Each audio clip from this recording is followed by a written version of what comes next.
नमस्कार मित्रांनो, माझे पूर्ण नाव गुंजन देवाजी श्रीराम आहे। मी आता 6वीमध्ये शिकत आहे। माझ्या शाळेचे नाव जिल्हा परिषद उच्च प्राथमिक शाळा वायगाव। मी तुम्हाला एका पुस्तकाची ओळख करून देणार आहे। या पुस्तकाचे नाव आहे कोण जिंकलं। या पुस्तकाचे लेखिका आहेत लीला शिंदे। या पुस्तकामध्ये एकूण सात कथा आहेत। या कथाचे नाव आहेत पारव्यांचा सरदार, भलेपणाचे बक्षीस, छोगडा हवे छोड, मूर्ख, वाघ्याची शेपूट वाकडी,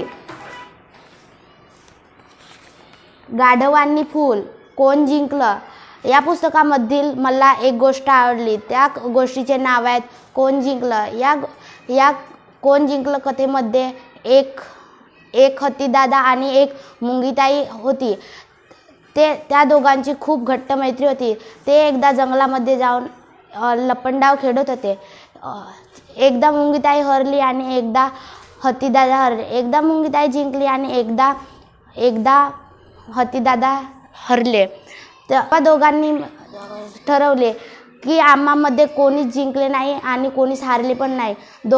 दोघांनी हे निश्चय करून घेतले की आम्हा दोघांमध्ये आम्ही दोघंच जिंकलो। म्हणून त्यांनी दोघांनी खूप खेळ खेळले आणि खूप मजा केली।